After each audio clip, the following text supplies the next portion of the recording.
les molécules de signalisation redox et la rétention d'eau, quel lien peut-il y avoir? Oui, oui, je suis là, Michel. Oui, bonsoir tout le monde. Oui, donc la rétention d'eau, on avait déjà évoqué le fait que pour réaliser les molécules de signalisation redox, nos mitochondries utilisent l'eau de notre corps. Et on avait rappelé à cette occasion que nous étions constitués à 2/3 d'eau, c'est-à-dire 40 litres pour quelqu'un qui pèserait 60 kg ou 60 litres pour quelqu'un qui en pèserait 90. Et pour aller un petit peu plus loin, c'est très simple à retenir, c'est encore une affaire de 2/3. 2/3 de cette eau qui se trouve dans notre corps est contenue à l'intérieur de nos cellules, c'est ce qu'on appelle le liquide intracellulaire, le cytosol, et le reste, l'autre tiers, se situe à l'extérieur, c'est le liquide extracellulaire, soit dans les vaisseaux sanguins, rien que notre plasma, c'est 7 litres chez les hommes, 6 litres chez les femmes. Et puis également entre les cellules, ce qu'on appelle le liquide interstitiel.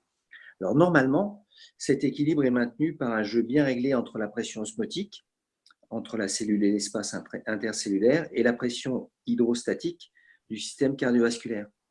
La rupture de cet équilibre va produire la formation d'œdème, c'est-à-dire de l'accumulation d'eau dans les espaces interstitiels qui fait gonfler les tissus, produire les douleurs, enfin bref. Alors, quand est-ce que cela se produit? Tout d'abord, il y a un cas physiologique et puis il y a d'autres cas qui le sont moins, plutôt pathologiques. Sur le plan physiologique, c'est une réaction locale qu'on a tous expérimentée suite à un choc, à une piqûre d'insecte, à une infection, une fracture, une brûlure, comme un coup de soleil par exemple.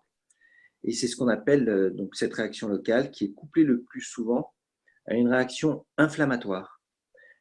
L'alerte est donnée par notre fameux système redox que nous a présenté Mijo pour déclencher un processus de sauvegarde, voire la réparation selon ce qui apparaît nécessaire de la zone concernée, en assurer l'isolement si besoin et favoriser la réponse immunitaire si le système redox sollicite le système immunitaire.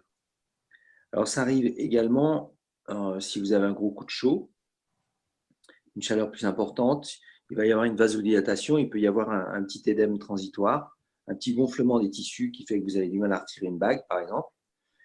Et puis, chez la femme, de manière tout à fait physiologique, vous avez expérimenté, plus pour certaines que pour d'autres, avec les variations hormonales, déjà pendant la grossesse, et puis avant les règles ou à la ménopause. Ça, c'est des choses qui sont normales, ces petites variations d'eau. Et puis, il y a d'autres cas qui sont plus ou moins pathologiques. C'est par exemple ce qui est lié à un déséquilibre dans notre alimentation qui serait trop riche en sel et ou trop pauvre en protéines.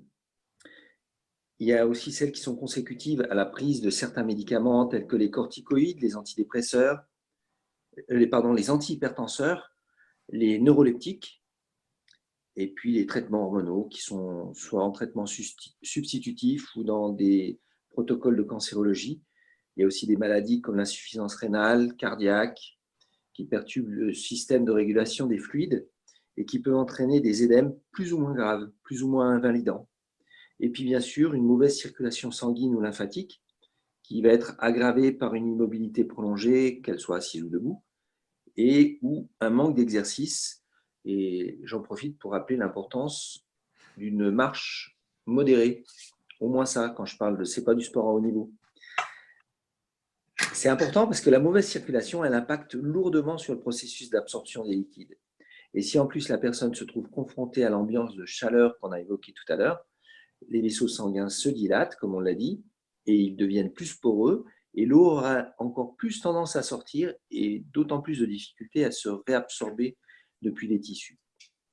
Alors la question qui nous intéresse, c'est est-ce que la prise d'ACA peut provoquer une rétention d'eau?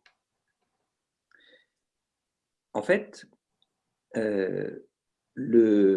va le voir avec le RENU 28, là je pense tout à l'heure, je n'ai pas tout suivi. La signalisation redox permet d'hydrater les tissus. on le dit. Et c'est clair, ça se voit. Mais que ce soit bien clair, il s'agit simplement d'un retour à une situation normale d'un tissu reconnu du coup comme rajeuni. Et il n'est pas du tout question d'une hydratation forcée. L'hydratation de la cellule, qui est opérée par les molécules de signalisation redox, elle s'accompagne de la sortie du même volume d'eau de la cellule que ce qui y pénètre. Mais c'est la sortie d'une eau qui est chargée de diverses toxines produites par le métabolisme cellulaire ou apportées malencontreusement de l'extérieur. Et quand on saisit la puissance et la finalité de la biologie redox qui nous a été présentée, on comprend qu'il est rigoureusement impossible que la prise d'ACA puisse entraîner une quelconque rétention d'eau. Alors, vous allez me dire, il y a du sel dans l'ACA. Oui, sur l'étiquette. Moins dans la bouteille, puisque le sel a été transformé en molécule de signalisation redox. De plus, la quantité de sel contenue dans une ration d'ACA, c'est l'équivalent du sel contenu dans une demi-carotte. Or, en tout cas, moi, à ma connaissance, les carottes n'ont jamais été exclues des régimes sans sel. Au contraire, ça fait partie des produits à consommer. Et pourtant, là encore, vous avez l'impression d'avoir un peu gonflé. En l'absence de toute autre cause comme celle qu'on a évoquée, ce peut être la manifestation d'une détox trop importante, avec une difficulté d'accès à des émonctoires qui sont surchargés, avec une pression hydrostatique vasculaire défavorable. Alors, si vous avez une manifestation de type rétention d'eau, remerciez la personne qui vous a parlé d'ACA. À cela, il y a deux bonnes raisons. C'est que, tout d'abord, vous avez manifestement un gros besoin de détoxination. Et puis également, vous n'en avez peut-être pas conscience, mais votre système, ce que ça révèle, c'est que votre système d'équilibre pression osmotique, pression hydrostatique n'est plus très, très opérant. Il a besoin de la cure de jouvence assurée par la supplémentation redox d'ACA. En pratique, diminuez la dose d'ACA pour permettre à vos émonctoires de se désengorger et laisser à ACA le temps de permettre à votre corps de reprendre lui-même les choses en main. Et comme chacun de nous, après la fin de ce Zoom, allez avec confiance et gratitude prendre votre petit verre d'ACA en ayant pris soin de diminuer votre dose de 10 ml pendant au moins 3 jours avant de la remonter. En petite question, en petit élément subsidiaire, si tu me permets, Nijo, je dirais que là, j'ai parlé, et je pense que si vraiment il y a ce cas-là, c'est une forte intoxication. Et dans ces cas-là, si vraiment vous avez affaire à une forte intoxication, quand vous prenez votre ACA, vous pouvez être un petit peu dégoûté par un goût salé, pour le coup, un goût chloré. Et ça, c'est quelque chose qui indique que vous avez vraiment, vraiment besoin de vous détoxifier. En fait, les molécules de signalisation redox, elles n'agissent qu'une fois. Et comme je disais tout à l'heure, c'est du sel sur l'étiquette. Dans ce que vous buvez, ça n'est plus du sel. Et si vous avez une perception de sel, ça veut dire que déjà, dès votre bouche, vous avez des molécules de signalisation redox qui agissent pour vous nettoyer et ça redevient du sel et de l'eau. Et vous allez vous rendre compte que ce goût un petit peu désagréable, alors déjà, gardez-le en bouche et puis avant de l'avaler. Mais si vous avez une sensation un tant soit peu, enfin un petit peu trop fortement à votre goût chloré ou salé, vous allez voir qu'avec le temps, cette sensation va diminuer. Et cette diminution, c'est l'indication que votre détoxination avance. Le nettoyage va se faire plus loin. Et encore une fois, si vous avez ce sentiment en bouche, ça veut dire que déjà, au niveau des tissus de votre bouche, de votre muqueuse buccale, ACA se met tout de suite au travail. Et en se mettant au travail, les molécules de signalisation redox se sacrifient, elles redeviennent de l'eau et du sel. Et c'est ce que vous percevez. Quand vous avez un goût qui est salé dans la bouche, ou un peu chloré, c'est que les molécules sont déjà à l'action. Bonne dégustation tout à l'heure. Merci Yves. Oui, oui, c'est super intéressant. Alors, je l'ai peut-être mis un petit peu trop tôt. Alors, on va expliquer pourquoi Yves a parlé justement de ce goût de sel ou de chlore. D'où ça peut venir? Alors, est-ce que vous êtes en train de vous demander, est-ce que je vais boire l'eau de la piscine? De quoi ils me parlent justement? Et avec quoi sont faites donc ces fameuses molécules de signalisation redox? Eh bien, tout simplement, Asia a regardé la nature, comment elle faisait, et la mitochondrie, comme l'a dit Yves, elle se sert simplement de l'élément dont elle a le plus à disposition dans le corps, qui est notre l'eau légèrement saline, puisque ça compose 2/3 de notre poids. Donc, tout simplement, les scientifiques ont observé comment la mitochondrie faisait pour vraiment exactement faire la même chose. On n'a rien inventé, c'est pour ça qu'on ne va rien apporter de nouveau au corps, on va juste compenser sa physiologie qui est en train de décliner, tout simplement. Donc, comment ça se passe?